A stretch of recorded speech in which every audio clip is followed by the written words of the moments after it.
And welcome back, ladies and gentlemen, boys and girls, sports fan of all ages around the Philadelphia area and wherever other parts of the big globe that's flying through outer space. Wherever you may be listening to this, aliens, if you're listening, hi, thank you for listening, and don't shoot us. That would be nice.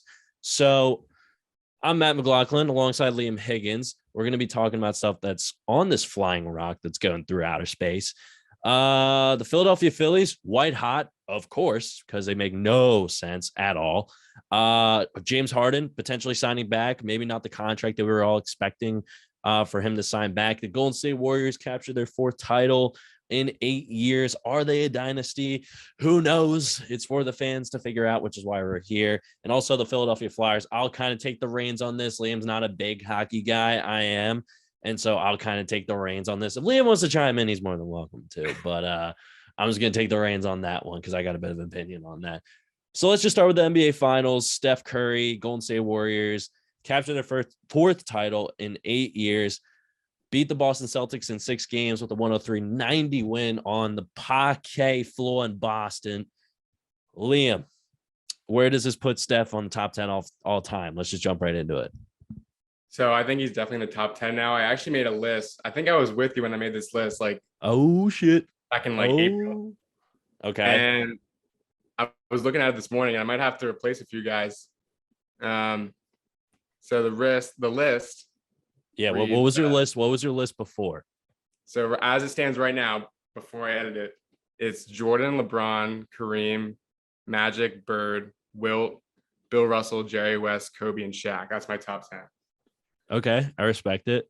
So what I'm thinking is Steph slides in for either Jerry West or Kobe at 8 or 9. I can't take Kobe off top 10. I'd be more than maybe Kobe bumps up to 8 though, and replaces. Yeah, I would move Kobe up. I would take Jerry's the fucking logo. I would take Shaq off, to be quite honest. Really, like Shaq. So for our generation, like Shaq's later years were just he was an old man bouncing from he was dancing with the fucking Jabberwockies in Phoenix. Like that's what we thought Shaq was.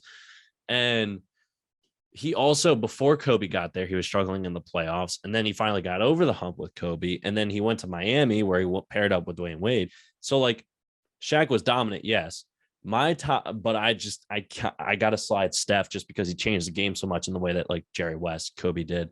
My top 10, no specific order, would be Jordan, Kareem, Russell. Is that 3? Jordan, Kareem, Russell. Magic, you got to throw in there.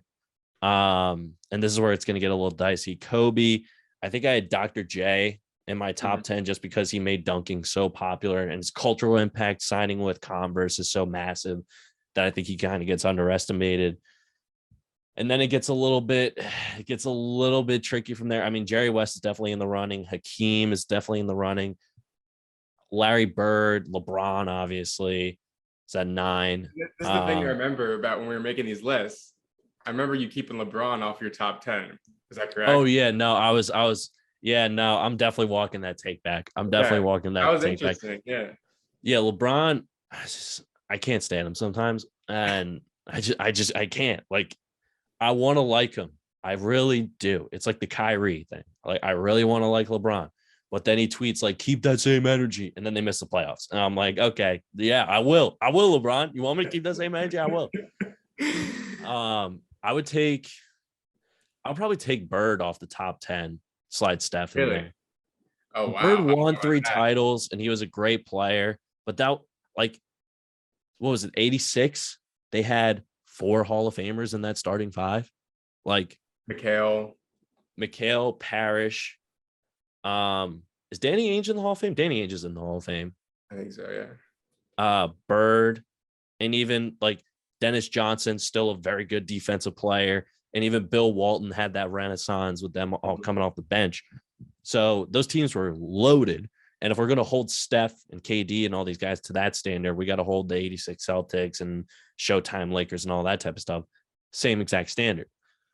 So with Steph, I don't think you can. He has more titles than Larry. If he gets 5, I think he's brushing past, at least in that same level as Kobe and Magic. But Kareem just won so much, and and Russell won so much, and Wilt was such a dominant scoring option. I mean, I know you could throw Steph above Wilt, and I wouldn't necessarily be upset about it. Looking at the list, yeah, I probably would agree. I'd say the only people I'd really take over him would be Jordan, LeBron, Kareem, Magic, and Larry Bird. Maybe Kobe. Yeah, and that Kobe, like Kobe's a maybe too, because it took him so long to get back to the mountaintop after Shaq left that it's like what Steph has done is something that we've never really seen before. Yeah. And like even with this finals, it still never felt like it was the old Warriors teams from like 2015 to 16, 17, 18. I just rattled off 4 straight years. That's not an era. I just rattled off 4 years in a row. But those teams, it was Draymond was such a better offensive player. We never really saw that until game 6 where he pops off for 12 points, which is a great offensive night for fucking Draymond. And then even Clay never really looked like himself until game 5, game 6. Yeah. And it's a special moment. But I also thought, what if Doc Rivers doesn't play Joel Embiid when they're up 30 points against the Toronto fucking Raptors and he doesn't get an elbow to the eye? So I was also thinking about that. A lot of things I was thinking about. Yeah. I'm going all over the place here, but it's a special title. I don't think this means though that the dynasty is back and all this type of stuff, like what we're kind of seeing from the media. Like Stephen A already predicted that they win next year. And I'm like, I was going to mention something that Stephen A. Smith said last night post-game that I thought was really interesting because like I didn't really think about it until then. Yeah. He said that he believes that Steve Kerr is a top 5 coach of all time. Bro, wait, what? Like, I was like, that, maybe what? top 10. I don't know about top 5. I mean, I gotta 10. put Popovich over him, right? Yeah, Pop, Red Auerbach of the Red Auerbach, Pat Riley. Pat Riley. Who did you say? Jackson. Yeah, Phil Jackson, definitely. Phil Jackson, Pat Riley. I mean, yeah, now it's where it gets tough. I mean, he has more rings than Spoelstra now. Yeah. He got 9 championships now as a player and a coach? Jeez. Yeah, because that's crazy. You know what? Stephen A may be onto something. I'd actually agree with that just because that team transformed so much when Steve Kerr came in, when Mark Jackson left or got fired, that it's not all just Steph launching threes, you know? Right. But now, like looking ahead, the Warriors still have some questions and they still have some roster turnover that they're going to have to deal with either this offseason or next offseason. Like Andre Iguodala, who's been a respected veteran for that team, he's an unrestricted free agent. Otto Porter Jr., free agent. Who else? I made a whole list. I made a whole list. Where is it? Otto Porter Jr., Kevon Looney, Gary Payton Jr. and Andre Iguodala are all free agents this year. And then the next season, the Warriors are going to have Andrew Wiggins is up for a contract. Draymond has a player option, which I'm sure he'll pick up.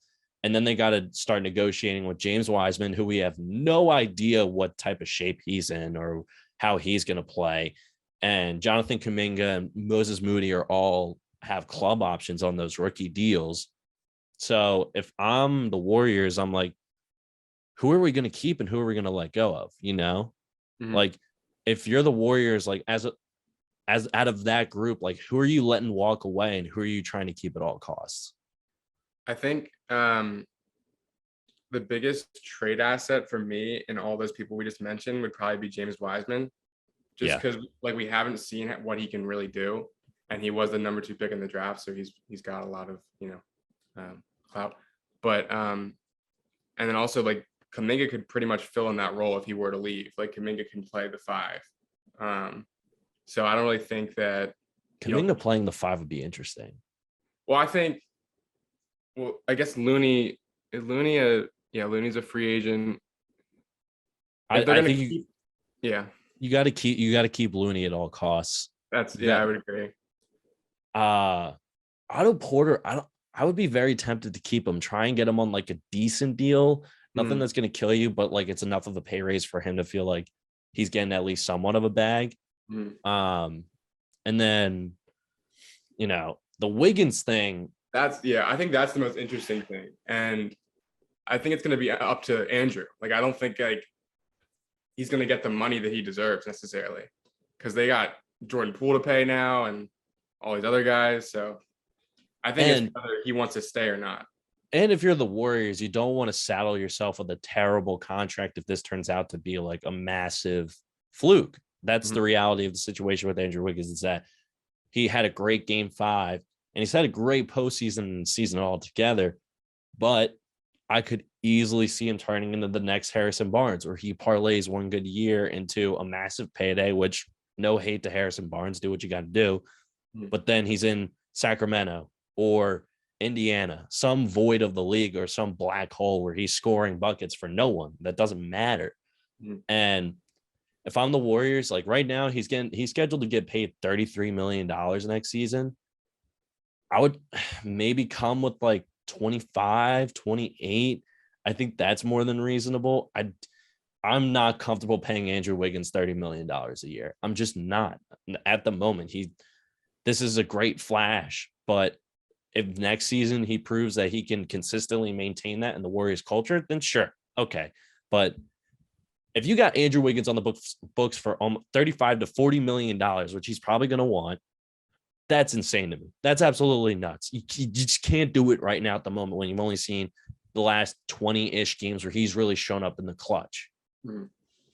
You know, It's a great scenario for him as a player, just to kind of slide in and be that like third, fourth option. But financially, it's not the most ideal. financially, it makes no goddamn sense whatsoever. Is Yeah. to be like, hey, Andrew Wiggins, yeah, he had one good year with us. We'll give you the truck. We'll just give you the entire thing. Yeah. And as for the Celtics, like, what'd you think of the Celtics? I want to take a step back and get your thoughts on the Celtics, especially coming off that strong first couple of games. Definitely overachieved. I never thought they'd ever make it to the finals with the team as constructed. I definitely still think that they do need a third piece. I think Marcus Smart and Derek White kind of filled that void a little bit as that like third piece, combo third piece, if you want to call it. Yeah, Um, it's a weird like mix yeah, mashing of like a 6-man. It's like not one yeah. 6-man, but it's like 3 dudes in one. Um, Obviously, I think they got the right head coach in place. I think Udoka did a terrific job all year. And then obviously the Jason Tatum and Jaylen Brown experiment works. Like we know it works now. There's no more questioning that. But yeah, I do think that they're one piece away. I like their bench. If they can keep guys like Pritchard and Derek White off the bench, I think that'd be huge for them this offseason. But potentially getting a guy like Bradley Beal or Donovan Mitchell would be huge. And I think that would really push them over the top. Yeah, and it's kind of like you mentioned Donovan Mitchell. It's like the Celtics now are like the opposite of what the Jazz are. Like the Jazz are very offensive powered, kind of rely on one guy to give them defense, whereas the Celtics are very strong defensively and kind of rely on one or two guys to give them offense. And honestly, I kind of like that situation they threw out there, that Donovan Mitchell, Bradley Beal type fit. I didn't even really think about that. But like, do you really think Marcus Smart's going to be like really willing to give up the ball to think about the amount of touches with Beal? Let's just throw Beal out there. Beal, Jason Tatum, and Jaylen Brown, plus Al Horford catch and shooting on pick and pops. Yeah, I mean, I don't know. he did it with Kemba, he did it with Kyrie, so I don't see him not, being willing to do it again. But he is the defensive player of the year. He probably, I don't know what his contract's looking like, but I mean, it's interesting. And Smart's a guy that like he's obviously in it for the long run with Boston. Like he dyed his hair fucking green. Like he's not going anywhere anytime soon. Mm-hmm. I just looked up his contract. He doesn't become an unrestricted free agent until 2026. Okay. So plenty of time. I just like, if I'm the Celtics, I'm almost looking to figure out a way to restructure my front court. Like Al Horford was great in game 1, but who's a reliable big man that we can get? Like, imagine if it was like the Twin Towers of like Rudy Gobert and Robert Williams. Does that make things better? Yeah. What about DeAndre Ayton? Ooh, okay. I like where you're going with this. Mhm. DeAndre Ayton. All right, so if you had to, so we thrown out 5 names. I've thrown out uh Rudy Gobert. You've thrown out Donovan Mitchell, DeAndre Ayton, Bradley Beal. and Bradley Beal. And here's another one that we could throw out there. I don't know, but 4 names. We'll roll with 4 names. Do you have like what would be one guy out of those 4 names that you would be like, this is our top target on our board? Now that I'm thinking about it, I think it honestly would have to be DeAndre Ayton because I think the Celtics are a little guard heavy anyway. So bringing in a guy. Jeez, Louise. That's a heart attack. That scared the. I was like, yo, Liam, get out of there. That's a haunted house. What the? Oh my god! All right, so Woo! I'm awake now. Yeah, seriously. Golly. Was that? It was the shade. Did it fall? What happened? Just like catapulted up. Just like. Oh, okay. I was like, I thought your mom was like right next to you. And she was just like, shh. I was like, dang. Okay, that was Sorry jeez. about that. No, you're good. I'm just glad you're not in like some house that's haunted by a murderer. That was I'll good. go on the bloopers soon. Yeah, seriously. But no, so I do think that barring what happens this offseason, I do think DeAndre Ayton, not DeAndre Jordan, would be the answer for them because they rely on defense. Obviously, we know he's a good defender. And he won't really need that much of like an offensive role with Jaylen Brown and Jason Tatum kind of taking the reins of that offense. And like I said, I think that bringing in a guy like Beal or like Mitchell obviously would help, but I think that would kind of mean that Jaylen Brown would have to take, just sacrifice some of his role. And I can't really picture him as being like a third option. I do think he's good enough to be a second option on a championship team. So are you gonna slide Al Horford or Robert Williams to the bench?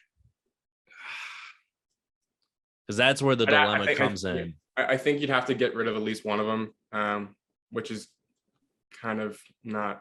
You get rid of Al Horford if you have to get rid of one of them. I'm sorry. Well, actually, no, I'm not sorry. Al Horford was terrible in the Sixers uniform. Okay. He was terrible. I was watching that game one and I was like, where was this Al Horford when he was in Philly? Dude, he just didn't care. I swear this year he shed off like 10 years. He looked like 25. Yeah, seriously. He looked like that dude that's like trapped in like a toxic relationship for like 3 years. And then he finally like hangs out with the boys after he gets broken up with for the first time in like years. And he's like, he just looks 10 years younger. He's just partying and having a good time. Like glow about him this year. Yeah, like, he's got a glow. He's got clear. He's got a fresh haircut, clear skin. He's taking care of himself. Right. It's Al Horford out of the toxic relationship that is the Philadelphia fan base. And I honestly, probably true. So Aiden's a free agent, correct? Yeah, because the Suns didn't pick up his option. Right. Okay. So that would just be my biggest concern would be like, would you slide Williams or Horford to the bench? Mm-hmm. And if I'm Boston, Williams has kind of been holding us down. He was our anchor and he had that insane block last night against Steph. I don't want to take a risk on Horford, who's an aging veteran, and like put him in the starting lineup. And then he's another guy that needs more punch. Plus a Derek White, Al Horford 1-2 punch coming off your bench is not a bad option to have, especially when Derek White looked like he was playing in like an LA Fitness at some points during this game. So do you think Golden State repeats? Yeah, no, I think I don't really. Let's see who's like. I mean, obviously Kawhi's coming back. So Kawhi and Paul George are likely coming back fully healthy. Mm-hmm. Memphis gets a year older. Yeah. Denver gets Murray and Michael Porter Jr. back. I think Memphis gave the Warriors the best series out of everyone in the playoffs. So I think if John Morant's healthy, that series is, I think, much closer than it turned out to be. Mm-hmm. It was still a pretty close series. It went 6 games, but and Dallas now with the Christian Wood trade, Yeah, gives Luka an actually legitimate like power I forward love that for option. Luka. I love that. Why do you love it so much? I just think that like they didn't really like some I forget who said, maybe it was Stephen A. But during the Western Conference Finals, they were talking about once the Mavericks lost, they were talking about where they go from here, and he said it pretty much spot on. He said like Luka can carry that offense. He doesn't really need like a second star in a way, but he needs like solid players to protect the basket, to kind of solidify that defense. And I think Christian Wood is perfect No, replacement for whatever Maxi Klebo was giving you, or like yeah, whoever else. Powell and all those Wow, guys. yeah. Like, yeah, no, I totally agree with you. It's like, Luka needed someone. Mhm. They couldn't count on Porzingis to be like New York Porzingis and all that type of stuff. Um, and he needs someone that can just give him like fucking 15 to 18 a game. It doesn't have to be 20, 25 like he's doing. Just give him 15 to 18 and see where you go from there. Um, yeah, so as as for the Warriors repeating, I'm as of now, obviously this is the day after the finals ended. I'm going to say no, just because there's a lot of teams that are going to be retooling, figuring out their structure, and the West is only going to get stronger because you got Right. Denver is not going to be the same I Denver was as gonna they say were Jamal this Murray's year. coming back. Yep. Yeah, Jamal Murray, Michael Porter Jr. coming back. Um, Phoenix is going to be the biggest domino. What they do, Phoenix and Utah are probably going to be the two biggest dominoes. Are they going to go full rebuilds, or are they going to finally make some big trades and stuff like that? Plus, you have the Lakers. We're going to see what Darvin Ham's going to do. I'm not expecting much because they still got Russell Westbrook on that team. Um, and there are a lot of moving parts, and I'm not necessarily banking on this core. Steph can be a one-man army, but I'm not. And defenses are going to adjust to Jordan Poole too. Jordan Poole was a guy that came out of nowhere, and when defenses have an entire offseason to game plan, we've seen guys struggle mightily. So I'm not banking on the Warriors to repeat. Hmm. So let's move on to some baseball because we're kind of finally wrapped up with the NBA talk. Phillies are white hot, which if you told me 3 weeks ago, wouldn't have believed you. I just wouldn't have believed you. They've won 12 of their last 14. They got a doubleheader. We're recording this on Friday, June 17th, and they're up in the first game against the Nationals, and they're coming off a 10-1 win against the Nationals last night. I'm stunned. I am legitimately stunned at how good this team is. And it's like, I don't know if there's like one play, like if I had to give a team MVP award, I don't know who I would give it to. Do you have like a specific player or person to give it to? Yeah. So I did some thinking about this, right? And listen, like I'm all in for giving Bryce Harper's flowers. He's a great year, right? But he's not in the field right now because he's got that elbow injury, right? He's only hitting Full-time DH, yeah. full-time DH. Kyle Schwarber, man, he's been on a tear, and I gotta Oh give it to man. him because he's playing both sides of the ball, and he's just killing it. He's killing it, man. What do you have? 2 homers last night? Just in the last like 2 weeks, I just want to read off these stats because they're nuts. 286 batting average. So he's pulled up his average from like, it was like 180, 170 at one point in the gutter. He's pulled it up to 286 through these last 2 weeks, I should say. In these last 2 weeks, he's had 286 batting average. I phrased that poorly. 735 slugging percentage and over a 1,000 OPS. 6 home runs in the last 2 weeks, 12 RBIs and 11 walks. He's getting on base. I even saw he like stole a base like last week or something. And this is the guy that we gave, what was it, 100 million. That like, this is the guy that we counted on. And it is so rewarding to slap the absolute shit out of the Nationals. It is so rewarding. I hate that. I hate that fan base. I hate that fan base so much. And to steal two of their guys in Schwarber and Harper and to just smash them 10-1 was amazing. I just team MVP. I mean, we talked about this in the beginning, just as the season was getting ready to start. Aaron Nola is looking like 2018 Aaron Nola. Yep. And again, it's incredible. Lowest whip of his career. He's at 0.88 whip, which is the lowest since 2018 when he was at 0.97. So he's dropped almost a full tenth of a point. this season. His strikeout to walks ratio, highest it's ever been, 9.1 strikeouts per walk. And he's tied for fourth in Major League Baseball for strikeouts with 91. And I'm sure that'll skyrocket as the season progresses. This is the guy that we counted on to be the ace. This is the guy we counted on to be the Jacob deGrom to Zach Wheeler Scherzer to compare the Mets. And for him to be dealing and it's not getting talked about, and this is not the Philly complex of like, oh, we're not getting talked about. Like, no, Aaron Nola is not getting talked about. And I would argue he deserves to be at least in some part of the top 5 Cy Young conversation. You don't have to put him number 1 or number 2, but top 5, he's got to be right there with Wheeler. And he was the guy that was really the biggest X factor. And sure, you could say Philly Rob Thompson, that manager change has really changed this team a lot. But on the field specifically, Aaron Nola is the guy I got to say, like, he has really given the rotation a lot more stability. And he's really looks like he's been himself the last few starts, at least. No, I definitely agree. I think just for me, like, just being a Phillies fan for the last so many years, right? Yeah. I'm so used to seeing box scores of them, like, 3-1 loss, or like, low scoring games like that. And it's so nice to see like a double digit win like last night. I'm just like, wow, like, it's weird. It's weird. Baseball team looks like. I was telling someone, I was like, it's weird to have this feeling of they have a 3-run lead and that they're gonna win. I'm not used to it. It's so strange. And even in the, I don't know, the 8th inning, if they're down 1 or 2, I still have hope they're gonna win the game. And in years past, I had no hope. I was like, all right, even just a few weeks ago, if they had not even just it could be like Alec Boehm hits a 2-run walk-off. Like, it's just random people now. It's not even just Bryce Harper. Garrett Stubbs and Bryson Stott have hit walk-off home runs. That sums up how weird the 2021 season has been. And now over the next 11 games, they got minus 2 games that they're playing today. As we're recording this, they've got 2 more games against the Nationals, 2 more games against the Rangers, and a 4-game series against the Padres.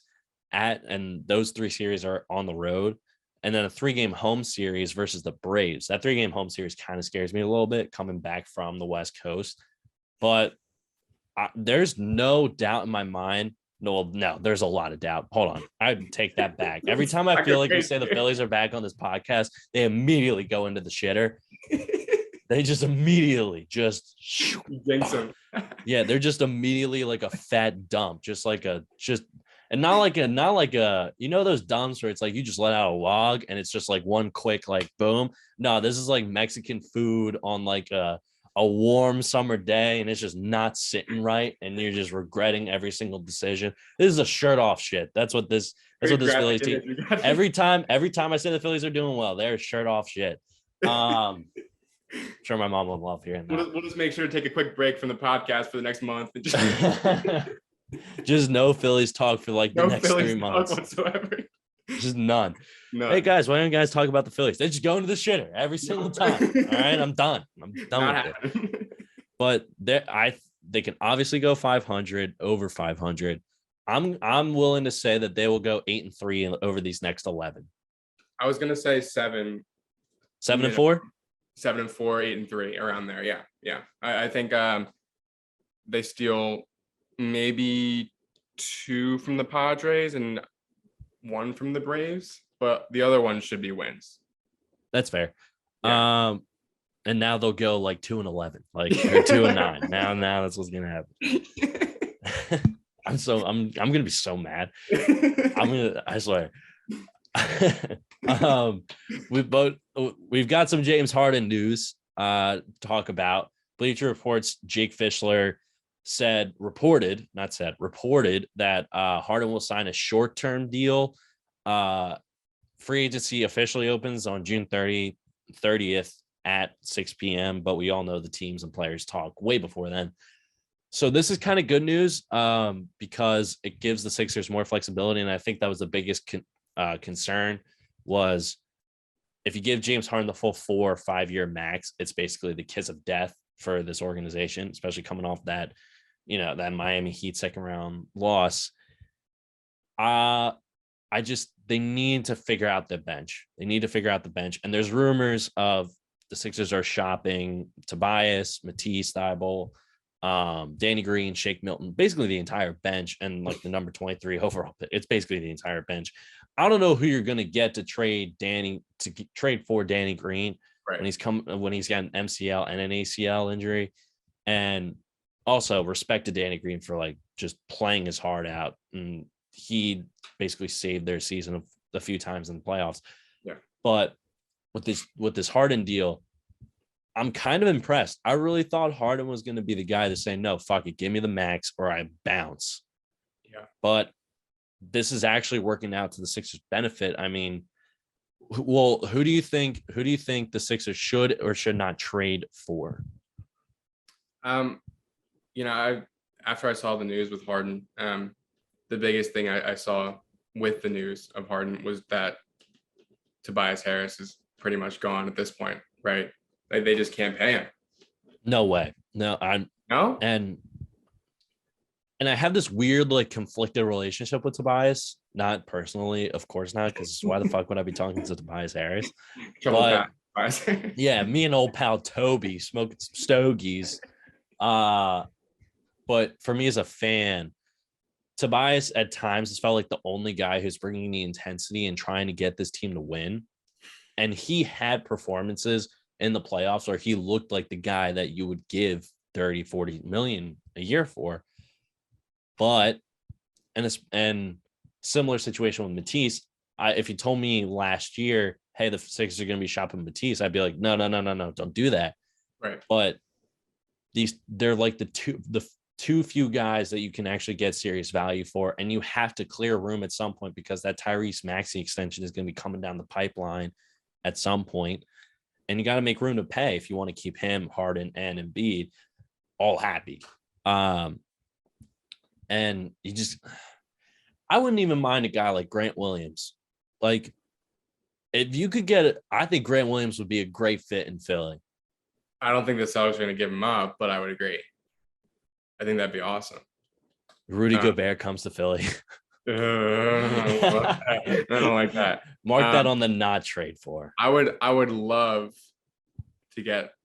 I mean, I know you just said Tobias you don't think should be traded, but if we were to trade him, I think DeJounte Murray would be awesome. Oh, I was screaming for the rooftops with his draft year. What was it, 2019? Mm-hmm. I was screaming that the class, right? Or was he year after? I think it was the same year. Yeah. I like remember years by like the ESPN bottom tickers. It's like, oh, I know ESPN used that graphic that one year, and I think that was Ben Simmons' year. And I was screaming at my television like, draft DeJounte Murray, because they moved back into the first round somehow, or they had another first round pick. I was like, draft DeJounte Murray, and they didn't take him, and I was so mad. I mean, one other possible target. What I don't want to get your thoughts on this. Zach LaVine. How do you feel about Zach LaVine? I would love Zach LaVine. Really? I would hate it. I would hate it. Why? How many pick and rolls are we're gonna see? Zach LaVine, Tyrese Maxey, James Harden, Joel Embiid. That is I know retirement homes that have quicker, more movable people off the ball than that starting 4 or 5. This offseason for the Sixers, all I'm looking for is just two-way players or young players we can develop and work with. And Zach LaVine's got a little bit of both there. What, you mean Zaire Smith? Isn't that Jaden Springer? Not Peanut Boy. Not Peanut Boy.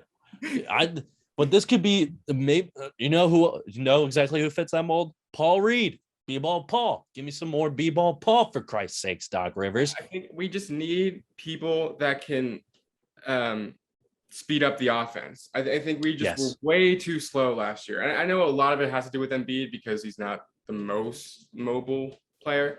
And it takes him like 30 years to get down the court, but he's our best player, so we can't get on him too hard. Bro, the amount of times I was watching my TV and I was like counting like 4 or 5. It's like 10 seconds on the shot clock, and Embiid finally enters the frame, and I'm just like, oh, there's Joel, great. But then let's go. Yeah, let's start the offense. All right, guys, let's get going here. And then he'd stick like a corner three, or like a fadeaway off the going towards the baseline. I'd be like, oh, okay, you know what? Yeah, you take as much time as you need getting down court. I do think the most probable player we could get, and I've been thinking about this for the last month or so since I've heard that he's had problems with the team, and obviously I saw with the series, is Duncan Robinson. Yes. I think it would be a perfect like JJ Redick kind of role. Yes, that would be great. Please. I know he could be a liability defensively, but I mean he's got some length, right? Like he's 6'4", he's long, like he's not like completely a liability defensively. I know we don't need him for defense. Like, yeah, no, exactly. I'm completely fine with if they said, hey, we're signing Duncan Robinson to just give us a catch and shoot option, i.e. Danny Green. I would be completely fine with that. I'd be like, okay, we got some offense. No, I'm predicting right now that's gonna happen. Duncan Robinson to Philly. We're gonna replay this when we film a podcast right after it happens, and I'm gonna say, I told you so. All right. Duncan Robinson to Philly. It's gonna happen. Duncan Robinson to Philly. That's our bold take for the NBA offseason is Duncan Robinson to Philly. I'm just writing that down. I'm holding you to it. I'm like Ernie. I'm gonna have all the sticky notes of our dumb takes. I said Trey. I think I said 2 years ago, like Trey Young's a washed Mike Conley or something like that. And of course, YouTube comment sections go crazy. And then Sixers lose to the Hawks that year, of course. I was wrong about Jaylen Brown, Jason Tatum. I said they're never going to win a title. Well, that was technically not wrong, but like they made it to the finals, of course, that season. And I was like, okay, I just look like an idiot. So Duncan Robinson to Philly. That will add that to maybe we should get a wall of shame of just bad takes. We really should. Just a wall of shame of bad takes. That would be great. We'll add that to the studio. Guaranteed. I guarantee. Gotta love Chuck. Yeah, Duncan Robinson, definitely. So I was talking to my buddy and he brought up TJ Warren. How do you feel about TJ Warren? He's coming off a couple of injuries now. Yeah, I actually didn't even think about him. I'm just looking at Spotrac. What? I'm just looking at Spotrac and I'm just seeing who's. I do think we're a little biased though because he went absolutely nuts on us in the bubble. What was that, like 50 points? TJ Warren turned into like 1980s Michael Jordan. That shit was crazy. Dude, I don't understand how that happened. That shit really. Forget that. When people say, I normally argue like you can't put an asterisk on the bubble, but then when people say, oh, remember when TJ Warren was dropping like 50 every night? I'd be like, oh, you got a good point there. Maybe something. Yeah. I mean, even like a Kendrick Nunn or a JaVale McGee. Like, just give me a veteran or at least a relatively young player that can not make this team go in the shitter. Which another name that I along with like guys like Otto Porter, I think would be great for the Sixers. Like just a two-way. Otto Porter would be great. But Bobby Portis would be awesome to put us. Bobby Portis, yeah. I think he's got such a home in Milwaukee though, and I think Milwaukee is kind of saying right now, we were game 7 away. Imagine if we had Chris Middleton. So let's just keep this core together at all costs. I will say, I think Milwaukee is kind of kicking themselves for letting Dante DiVincenzo or trading away Dante DiVincenzo. That was a guy they really could have used. Grayson Allen looked like, all right, fuck Villanova. I still hate Villanova with passion. Go Cats, baby. Go Cats. Fuck that. Nova Nation. Shut up. It's all right. We're a Georgetown family too, Matt. So don't worry about it. That's right. Hoya Saxa, baby. 2023 NIT champions. Here we go. But now I lost my train of thought. Where was I going with this? Oh, I will say one player that has to go, Furkan. Get the fudge out of here. Please. This guy is JJ Arcega-Whiteside of the 76ers. He takes away roster spots like I've never seen. Grand Theft roster. That should be Furkan Korkmaz's fucking name. And I know like he wasn't terrible, but wasn't the biggest fan of George Niang this year. He was too streaky. Yeah. I would let him walk. If he wants to walk, go ahead. Bye. Sorry, minivan. Go. It's kind of rude, but like I always watch games and I'm like, how is this dude doing so much cardio and he never loses weight? Like he's got a gun in like game whatever of the playoffs. I'm like, how? Like, it doesn't make any sense. Like, that's the way. That's the.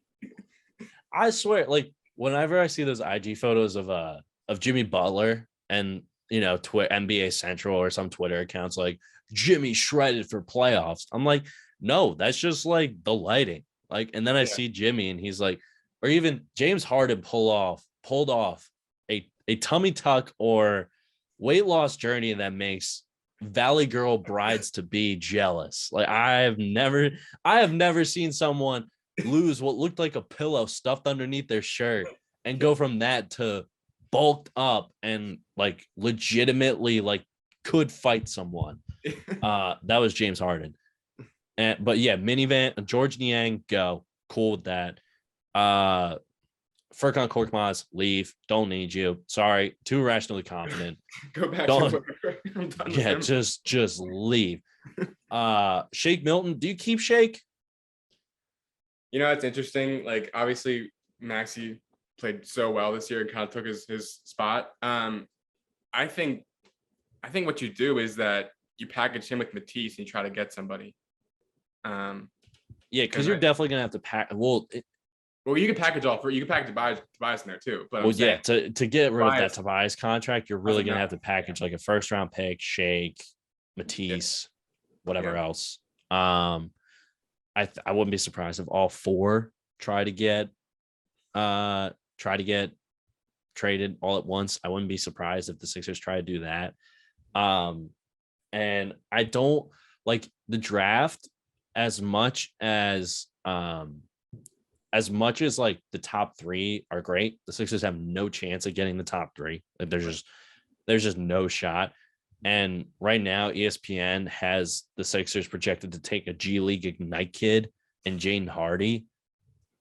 And yeah, like I don't necessarily know how I feel about that. Like, I don't think it's that valuable. I'd be fine with trading it and getting like 2 second-round picks or getting a nice bench player. That would be nice. And I definitely do not want Donovan Mitchell here. That's definitely not the case. No. It's weird because it's like this weird.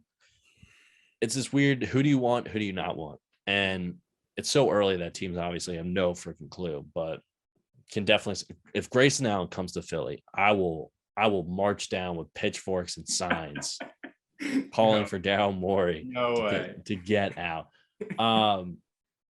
So speaking of anything else on the Sixers? Yeah, like the biggest thing, the biggest name that I saw as far as like potential trade assets for the Sixers was Eric Gordon. Yeah, I'm not catch. sure how I feel about that. Like I know he'd fit well, but he is 33. I know he has a good relationship with Harden. I know he has a good relationship with Morey, and he probably would agree to come because who knows what's going on with the Rockets right now. But I don't know how I'd feel about that, to be honest. I don't think I'd hate it, but I also wouldn't love it totally either. I could wrap my brain around it if he's playing limited minutes. But at that point, I feel like it's a Danny Green situation again, where you just have this Asian guy that can't play long minutes.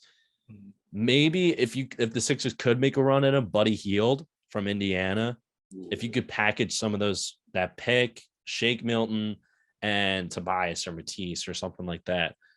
Maybe Tobias gets, maybe the Pacers say, hey, we need a guy that can score and get fans into the seats. Then maybe that's an appealing package for Indiana. That would be great because he's coming up on 30. So he's still kind of in his prime a little bit and hasn't really suffered much wear and tear. He's going to be in a contending situation. So he's going to be juiced and motivated. I can't even imagine what it's like trying to play for Sacramento.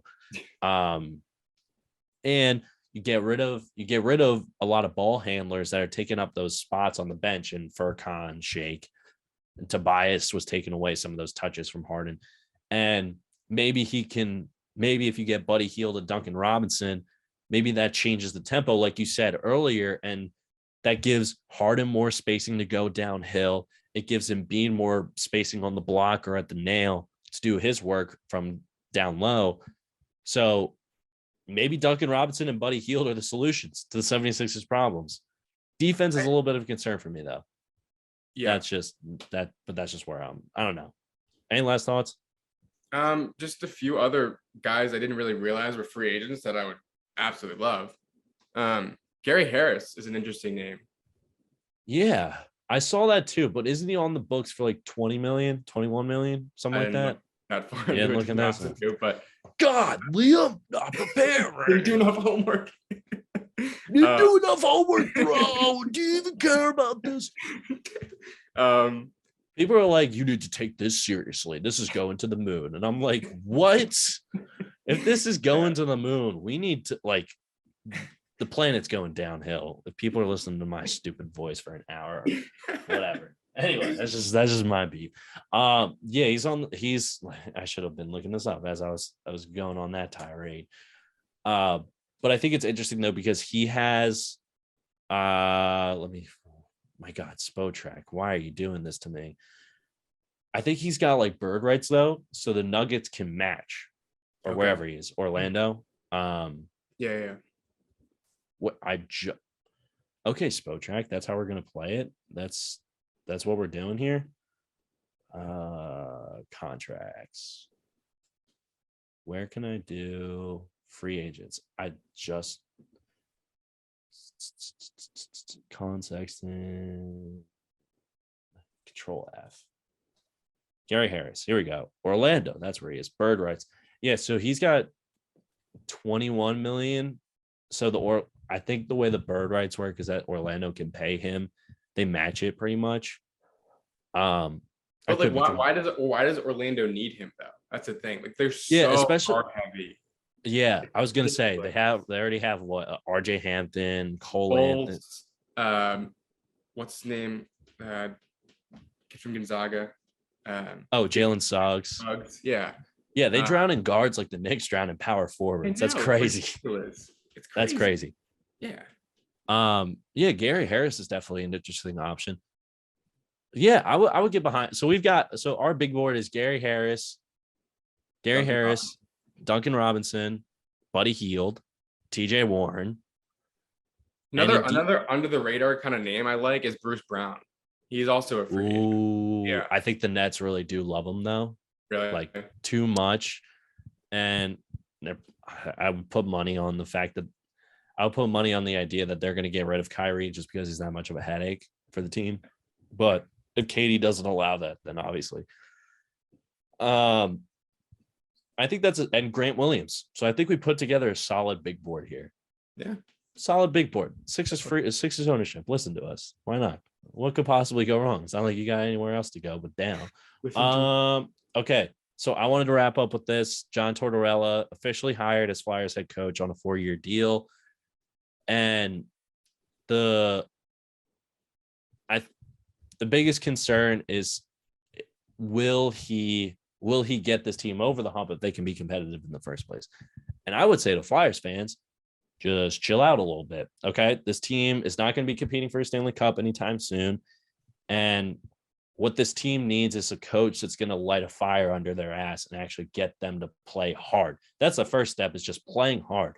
And I think John Tortorella is really going to do that for this team, at least early, fresh out of the gate. And with Tortorella, like, he's just so much more intense than Alain Vigneault. And I think the younger players are really going to respond to him. And he's been on championship teams with the Tampa Bay Lightning. Won a Stanley Cup in 2004. That he knows how to handle dealing with egos and possibly veterans and stuff like that. That it's a good hire, at least for the first 2 years. This guy's a former two-time Jack Adams winner, and he was the first American-born coach to win 500 games. So he's no scrub by any stretch of the imagination. He's got a more impressive resume than Alain Vigneault, in my opinion. And with the Flyers, it's all about just being competitive and showing flashes that you can be a good scrappy team, kind of like the Chicago Cubs now. You're just a scrappy team that can catch a team on a bad night and make them pay. And if the Flyers can do that, then I'm happy. And it's a big name, a big coaching name that can possibly draw more fans, which will help the Flyers maybe spend more money and get more free agents possibly in the near future. But we'll see. But overall, I'm not upset about it. We just need someone that's actually going to give a shit to call the players out, coach them hard, and be a champion that the players buy into it. Big hockey guy Liam Higgins. Do you have any? Hopefully one day I'll be a hockey guy, Mac. I'm gonna turn you into a hockey guy. You already got the lettuce. You already got the. All right. You got the Bieber flow. That's just like sprouting out. It's like a goddamn chia pet. Makes no sense. Do you care about golf? Do you want to talk about the U.S. Open? I mean, I don't know much, but I guess. Okay, then that's a no because I don't care about golf and we're not talking about it. Phil Mickelson missed the cut. That's why I asked. Okay, yeah, that does it for all of us here at the Black and Blue Pod. Follow us on social media. Subscribe on YouTube, please. Rate, comment, subscribe on iTunes, Spotify, all those podcast platforms, and let us know what you think. So the next time, me and Liam will catch you later, and hope everyone has a good day.